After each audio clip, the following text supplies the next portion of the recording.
多肉到了夏天，我们都会遇到一个问题，那就是多肉掉叶子。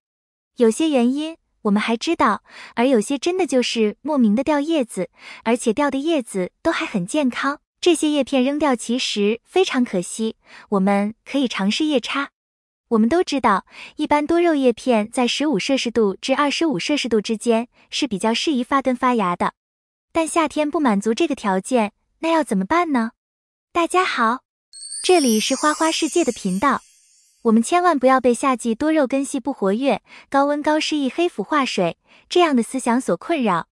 只要方法对，其实夏天多肉叶插也可以实现。那么，要想顺利出根出芽，我们需要注意哪些事情呢？接下来就和花花一起看看吧。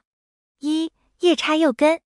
夏季温度高后，多肉叶插片也比较难发芽，所以我们就要采用与春秋季节不同的方法进行。关于夏季叶插幼根的方法有很多，这里我列举3种方法。第一，纱布幼根。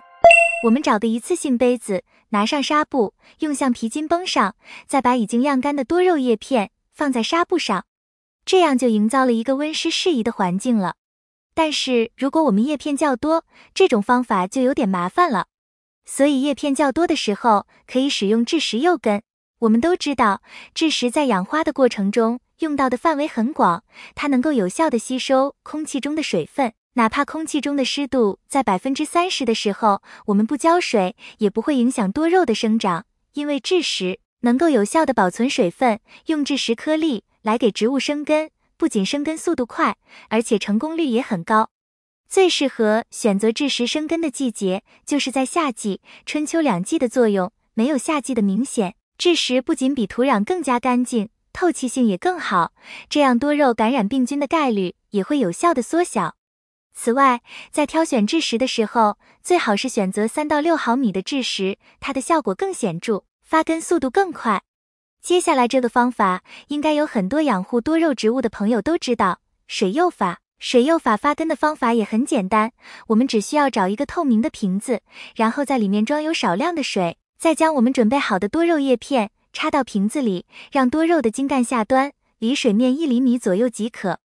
用水幼法来给多肉植物生根，不仅保证了空气的湿度，而且没有让多肉的茎干接触土壤，有效地减少了土壤中病菌的危害，这样来说生根速度更快一些，而且更适合在夏季给多肉植物生根。2. 叶插具体事项。在根和芽出来后就可以叶插了，这时将它平躺到种植土上，等根长一些，就要用土埋起来了。有条件的肉友可以使用小风扇，让多肉吹起来。要保持通风、遮阳，注意母叶的消耗情况，如果母叶化水的话，需要及时摘掉，防止多肉小苗感染。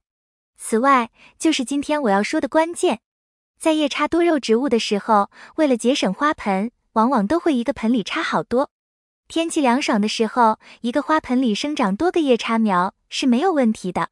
但是夏季天气炎热，一定要移栽多肉叶插苗，让苗与苗之间保持一定的距离。如果你的多肉叶插苗都是密密麻麻一盆一盆的，春天长得再好，夏天都容易全部枯死。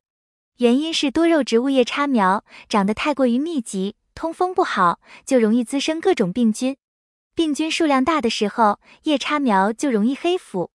一旦有棵多肉叶插苗黑腐了，就会快速感染周围的健康苗，这样恶性循环下去，整盆叶插苗就都会枯死。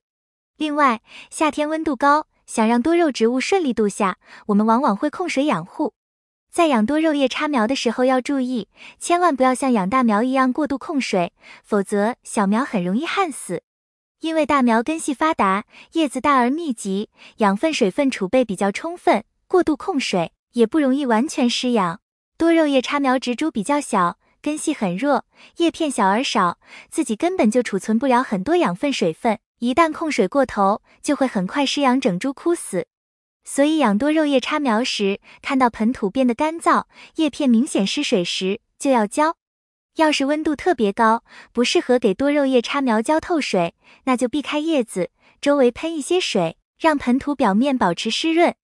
多肉叶插苗的根系大多都长在盆土表面，只要盆土表面湿润，根系就不容易完全干枯。因为多肉植物叶插苗不耐旱，不能过度控水，所以在栽种的时候，最好用浅而小的花盆栽种。盆面干燥的时候，往往盆的中下部也已经比较干燥了。要是用深盆种，夏天温度高，水分蒸发速度快，很可能出现盆土表面干的冒烟，盆的中下部还是湿哒哒，那样不浇水小苗可能会旱死，浇水小苗又可能会涝死，进退都两难。3. 适时分盆移栽。伴随着叶插苗一点点长大，就需要适当增加光照了，以免土长成豆芽菜。在母叶干瘪或脱落后，叶插小苗观伏已达到5厘米左右时，分盆移栽。分盆时可利用起苗器，起苗器可以托住植株根茎部分的土壤，使其不易松散，有利于顺利扶盆。当然，如果育苗盒并不拥挤，还有足够的生长空间，也可等叶插苗更健壮一些再移栽。今天要分享的内容到这里就结束了。分享的内容如果有错误和疏漏，还请批评指摘。多肉夏天养护，你还有什么烦恼？欢迎在评论区留言。如果你喜欢花花的内容，请点赞、关注、转发给更多人看到。感谢你的观看，感谢粉丝一直以来的喜欢和支持。我们下期见。